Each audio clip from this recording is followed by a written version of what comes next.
กราบทักทายสบายดีและสวัสดีเนาะพ่อแม่พี่น้องทั้งพังลาวแล้วก็พังไทยแล้วก็อยู่ต่างประเทศนะพี่น้องเลยมื้อนี้บรรยากาศดีๆเนาะบ่ลอยสิพาพี่พาน้องเฮา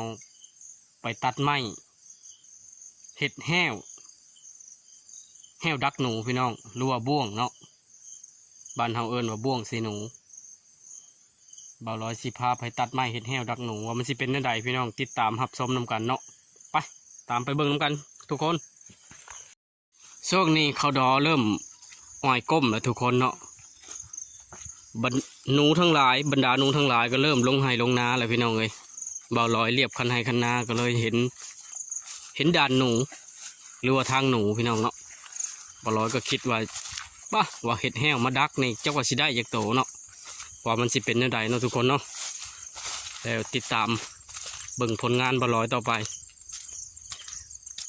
ตอนนี้กำลังย่างไปตัดไม้อยู่พี่น้องมื้อนี้ก็บ่ได้ไปใช้มาใส่ทุกคนเลยอยู่ทงไห้ทงนาคือเก่าเนาะแต่ว่ามีแสงแดดได้มื้อนี้ทุกคนเนาะฟ้าฝนสลทาก็คือสิลุดหน่อยถอยลงแล้วละเบิ่ง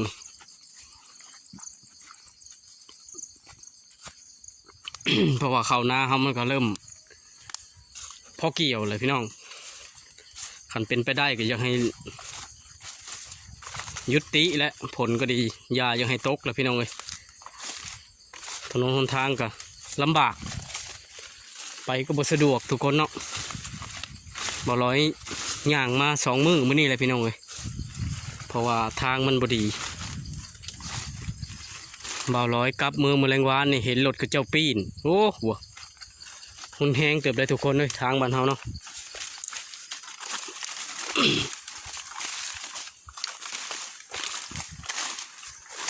มาเลือกเบิ่งไม้ก่อนพี่น้องว่าสิเอาตัวใดเนาะปกติมันก็มีอันนั้นขายอยู่ได้ทุกคนมันเป็นลวดเนาะกระเจ้าขายเป็นลวดแต่บ่ร้อยบ่มีเวลาไปซื้อพี่น้องบ่มีเวลาลงไปซื้อเนาะก็เลยเอาแบบธรรมชาติบ้านเฮานี่แหละเอาลำนี่แหละทุกคนเนาะ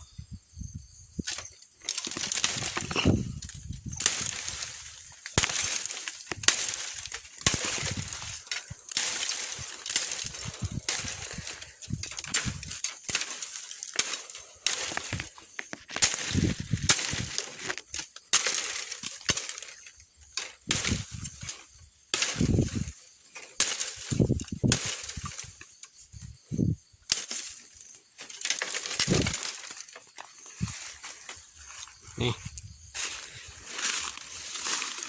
ปรับเรียบร้อยพี่น้องเลย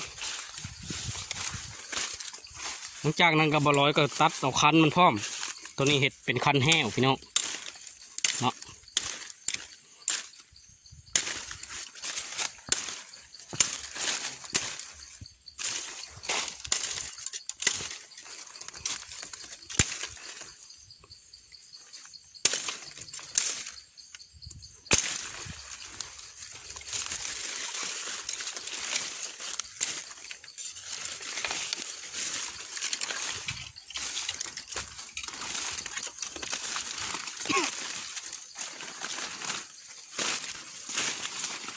บางปีก็หมานอยู่เลยทุกคนบ่ร้อยเห็ดแห้วเนาะก็เคยได้อยู่พี่น้องเว้ยบางปีกั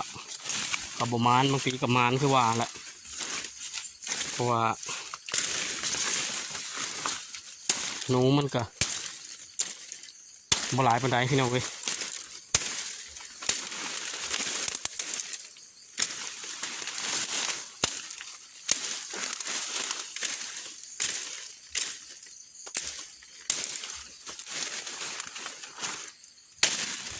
นี่เรียบร้อยพี่น้องบ่ร้อยคิดว่าสิเฮ็ดประมาณจัก2 หลางก่อนเนาะพิสูจน์เบิ่งสีมือก่อนพี่น้องเลย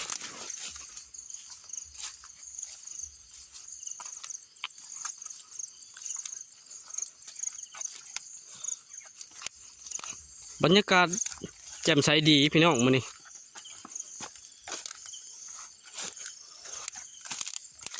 มื้อวานนี่ฝนตกเกือบหมดมื้อได้ทุกคนเลย แต่ว่ามื้อนี้โอเคพี่น้องบรรยากาศดีดี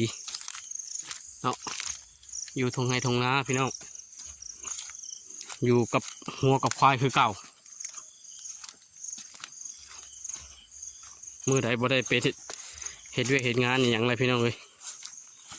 เพราะว่าช่วงหน้าฝนนี่มันเวียกมันก็บ่ค่อยมีหลาย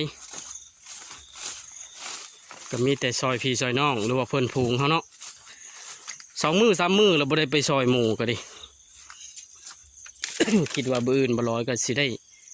แบ่งเวลาไปซอยเพื่อนผูงก่อนทุกคนเนาะ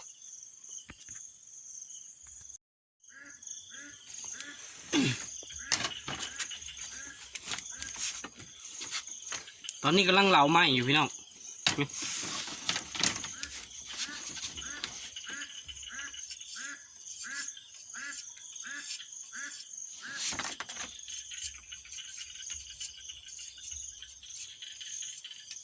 ถึงกับฝนสิยาตกก็ยังเอ้าอยู่เลยทุกคนเลย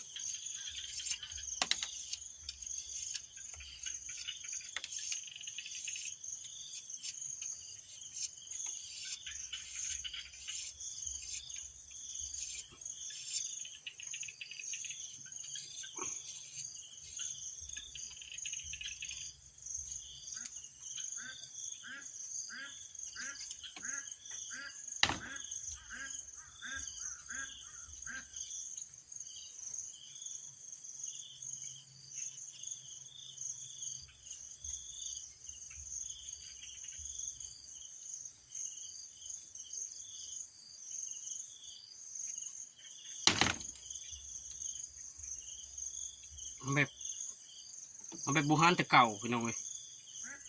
บูฮานเป็นพาเห็ดแต่เก่าเนาะ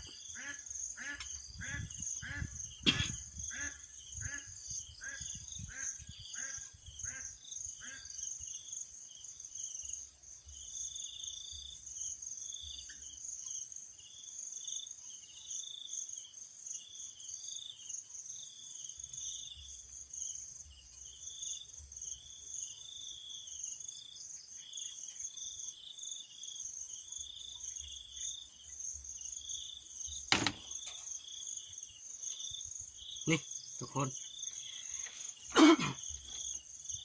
เขาต้องมาคดลงในนี้อีกเนาะหลังจากนั้นเขาก็ตัดออกตัดประมาณนี้ตัวนี้ก็ประมาณนี้พี่น้อง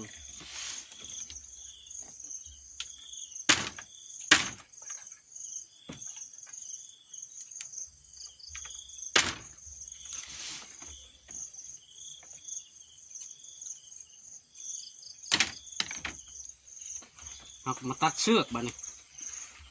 เชือกนี่เขามีเกี่ยวไว้แล้วนะ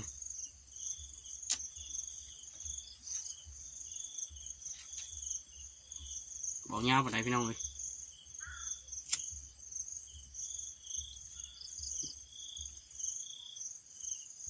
มันขอดนี่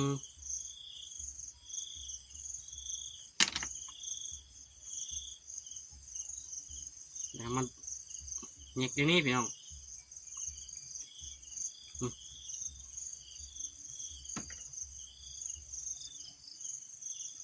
จากนั้นก็มาสอดมาเป็นโมงนี่นี่จะออกมาลักษณะแบบนี้ได้ทุกคน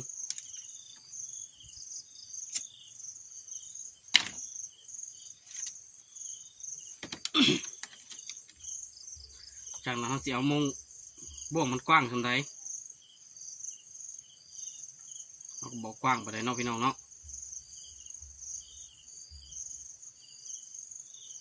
เอาแบบสัมพอดีกับประมาณนี้เลยพี่น้อง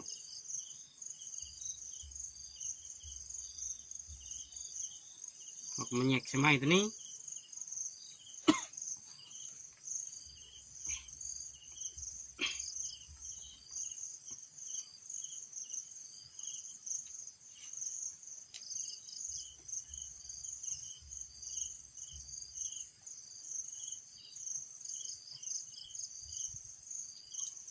เขามันแยกแค่นี้พี่น้อง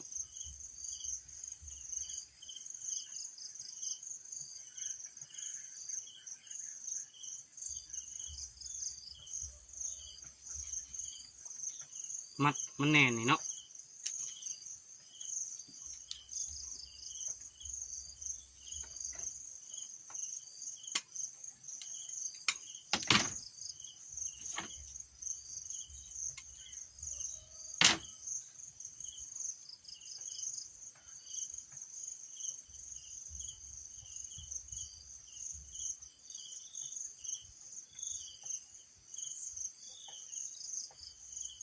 นี่ทุกคน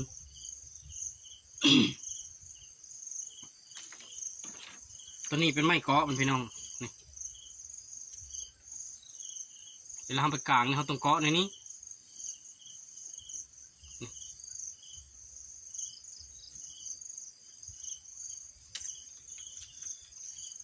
ตัวนี้เห็ดไม้เกาะมันไม้ขอมันแล้วเรา1 อันทุกคนนะ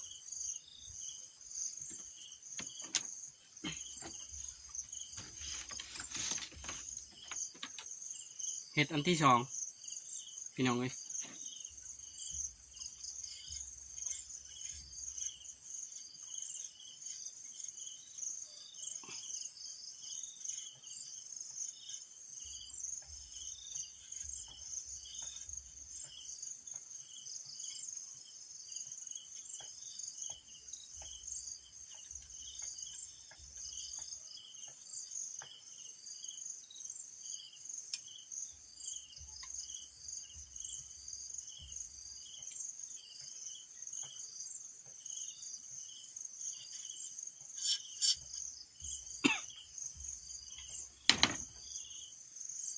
ตัวนี้ก็เห็ดคือเก่าแล้วพี่น้องเลยตัดออกตัวนี้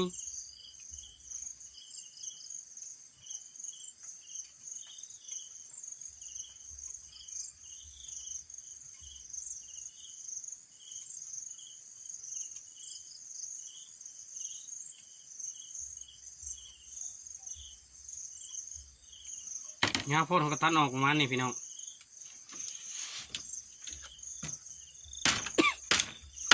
โอ้ยเป็นไอมาหลายมือหลายยามยังบดีอยู่ทุกคนเลย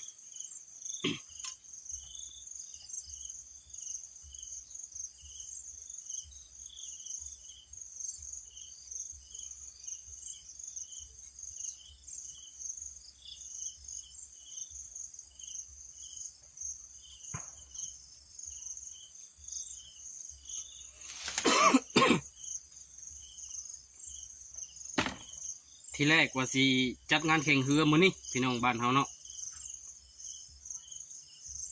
แต่อากาศมันบ่ค่อยอำนวยปานใดพี่น้องเลยฝนก็ลิ้นแน่เนาะเมื่อวานนี่เพิ่นก็เลยง่ายทุกคนง่ายไปเป็นวันอาทิตย์พี่น้องวันอาทิตย์บ้านนี้ฮะแข่งเรือบ้านเฮาเนาะเพิ่นสิได้จัดงานแบบอลังการแน่แล้วทุกคนเลย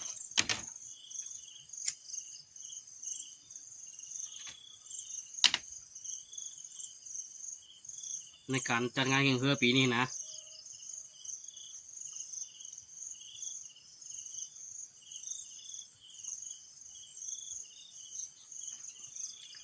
ตามบ่ร้อยเห็นพี่น้องป้องปลายเขาโพสต์ลงทางโทรศัพท์เนาะบ่ร้อยก็ว่าไปตามนั่นแหละทุกคนเนาะแต่ก็ยังบ่ฮู้รายละเอียดครับปานใด นี่พี่น้องเราต้องเอาประมาณนี้มองมันเราก็มาคล้องแยกอยู่นี่ทุกคนก็เคยได้กินย้อนเลยทุกคนเลยเนาะบางปีก็พอได้แต่บางปีก็พอได้ก็มีแยกมันแน่นเลยพี่น้องเลย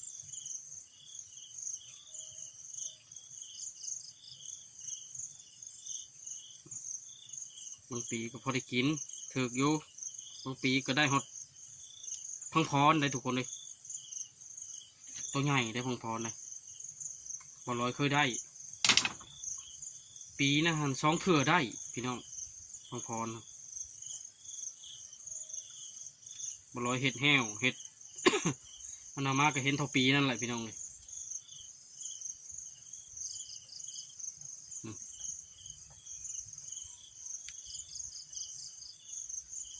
โอเคนี่พี่น้องจากนั้นก็เห็ดไม้ของขอเกาะมันได้ทุกคน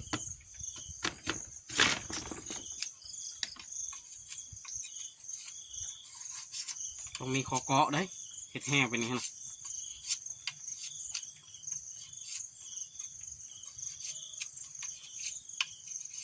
เห็ดแห้วไปนี่ฮันเป็นทิศพวกพี่น้องเลยบางเถื่อนะ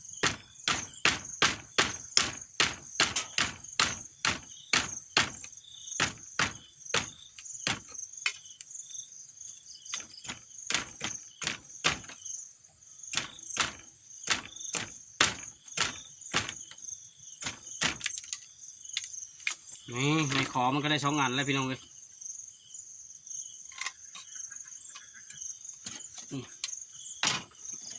มองกับ2 อันนี่ขอเกาะมัน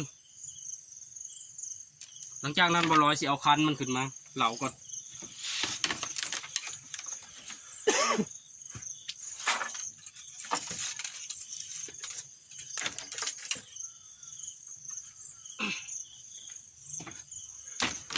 อันนี้คือคันแห้วพี่น้องเราตามเอาก่อนโอ้โห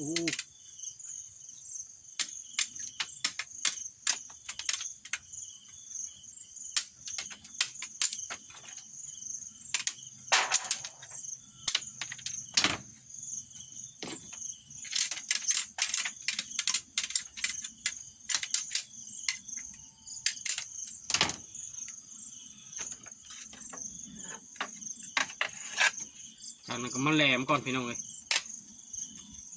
เพราะว่ามันจะได้ซักลงดินได้เนาะ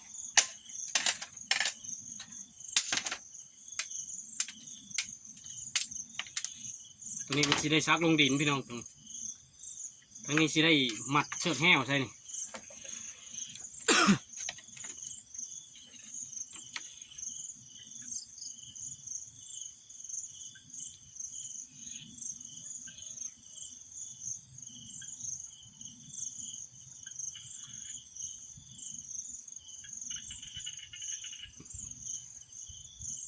ทุกปีพี่น้องอย่างเข้าเดือน11 12แล้วมันมีทางหนูมีด่านหนูลงไปหากินตามกลางไร่กลางนานะบ่ร้อยก็คิดว่าโอ้เห็ดแห้วใส่บ่อนี่พี่น้องเลยเรียบร้อยนี่ สำเร็จไป1 หลังทุกคนหลังที่ 2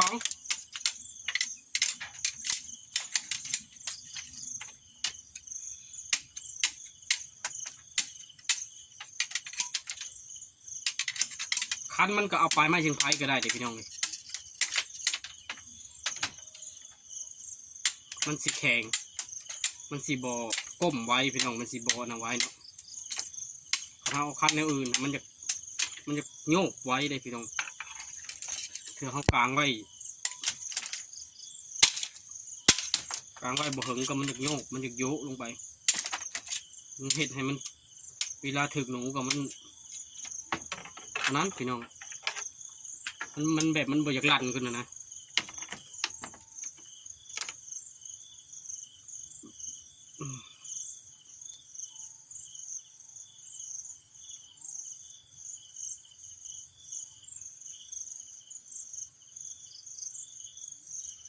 คันมีเสือกแบบหนึ่งนะพี่น้องได้แบบข้าเจ้าสารแห่ฮะเสือกแบบข้าสารแห่ฮะเอาเสือกตัวนั้นก็ได้พี่น้องมันสิมันกว่าเสือกเส้นนี้อีกเรียบร้อยพี่น้องเลยหลังที่ 2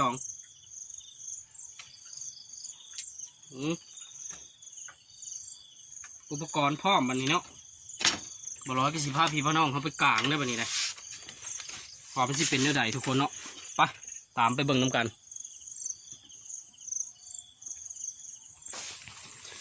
ก่อนอื่นบ่ร้อยก็สิพาพี่น้องเขาเลาะเบิ่งทางหนูก่อนเนาะเลาะเบิ่งดันหนูก่อนพี่น้องเลย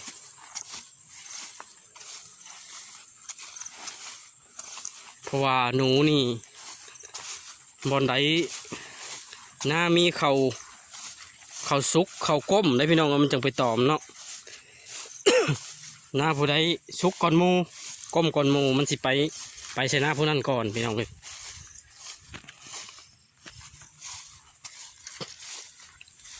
เพราะว่า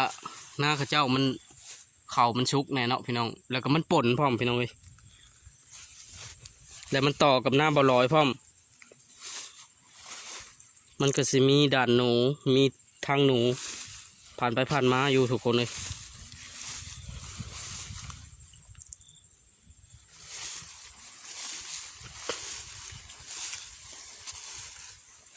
มาเบิ่งด่านเบิ่งทางไปก่อนทุกคนโอ้นี่พี่น้องนี่เจอแล้วนี่มันสีผ่านมาตัวนี้พี่น้องเลย มันสิผ่านมาเส้นนี้เนาะนี่นั่นนี่บ่ลอยเห็นทางผ่านของมันอยู่กลางก่อนทุกคนเลยกลางแห้วก่อนเนาะก่อนอื่นบ่ลอยสิมาเสียบนี่ก่อนพี่น้องเลยเนาะมาปักตัวนี้ก่อนปักขอมันนี่พี่น้อง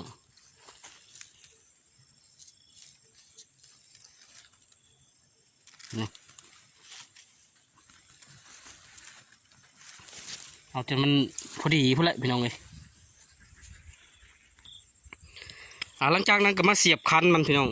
เนาะเสียบลงให้แน่นๆกะมันพอดีเราต้องเสียบปักลงให้แน่นเลยพี่น้องเลย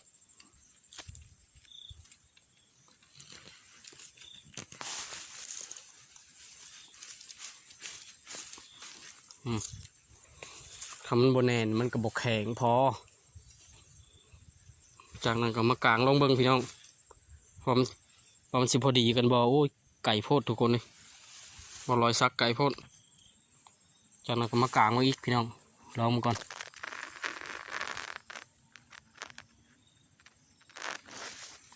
โอ้ยยังไก่อยู่ตัวนี้มันก็ยักสูงอยู่ได้ทุกคนเลยลอยก็ปักลงไปอีกเนาะกะมันพอดีพอเลยพี่น้องเลย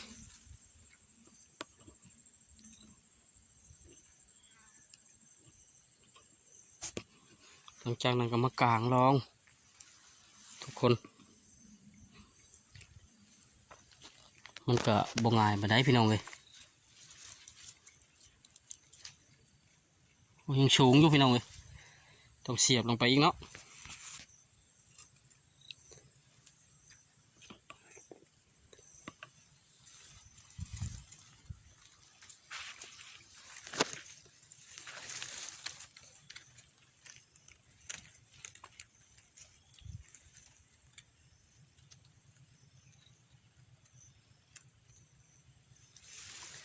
เรียบร้อยพี่น้องเลยนี่กลางเรียบร้อยนี่แหละ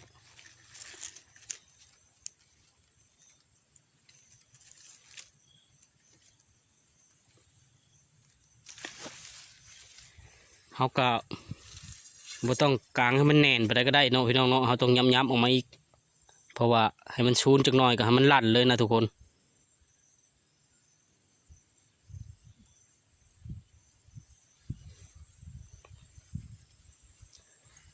สำเร็จพี่น้องเลย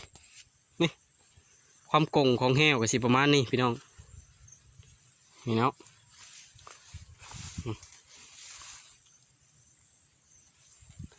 ก็ยังแต่หลังที่สองทุกคน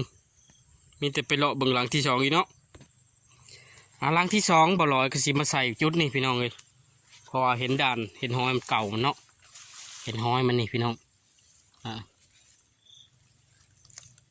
นี่แหละพี่น้องคือด่านคือบอลมันเที่ยวเลยพี่น้องไอ้จุดนี้เนาะนี่คือจุดของตัวนี้ครับมันบอลมันเที่ยวเลยมันสิไปนี่พี่น้องจากนั้นบ่ลอยก็สิมากางอีกคือเก่าแล้วทุกคนเนาะ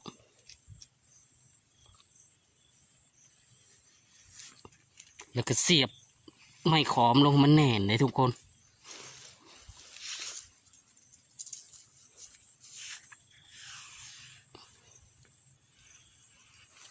แน่นก็พอดีพูดแล้วพี่น้องเลย หลังจากนั้นก็มาเสียบคันมันลงทุกคนเลยเนาะเอาขนาดกะพอดีเลยพี่น้องเสียบมันแน่นเนาะเราต้องเสียบลงมันแน่นทุกคนเลยนี่กะมันแน่นพอแล้วเขาก็ลองกลางลองเบิ่งแล้วพี่น้องเลยบัดนี้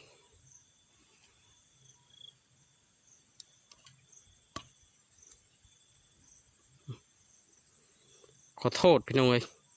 มันบ่มีมือกล้องเนาะบ่ลอยก็เลยถ่ายไปเฮ็ดไปน้ำพี่น้องมันก็บ่สะดวกนั่นแน่นะพี่น้องเบิ่งชมกับบ่สะดวกแน่ก็ขอโทษหลายๆแหละ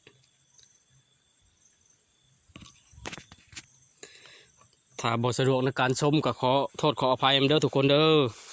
เอาสั้นเอาซี่พี่น้องเลยบ่ร้อยยังบ่มีตากล้องเนาะเพราะว่าซ่องก็ยังบ่เด่นบ่ดังบ่ได้ทุกคนเลย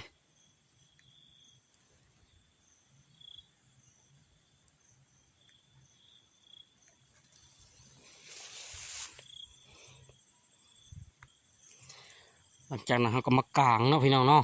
เราเสียบแล้วยังแล้วเรามากาง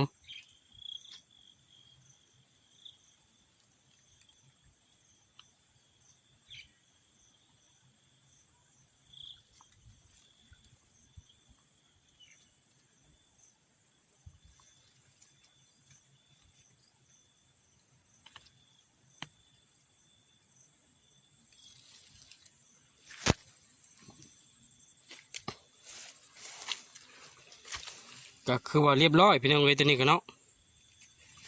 นี่คันมันก็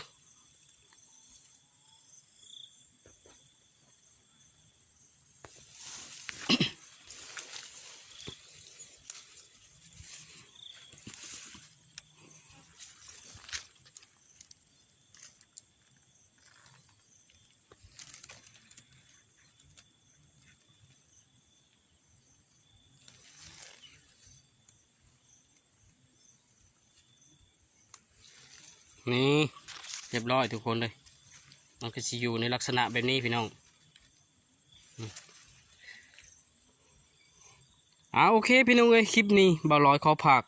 จบไว้สำนีก่อนพี่น้องเนาะคลิปต่อไปบ่าวร้อยจังขี้ไทยพี่น้องเขาเบิ่งใหม่ขอฝากเข้าไปติดตามช่อง YouTube ของบ่าวร้อยเด้อพี่น้องเด้อเข้าไปกดไลค์กดแชร์เพื่อเป็นกำลังใจให้กับบ่าวร้อยแน่เนาะขอขอบใจท่านผู้ชม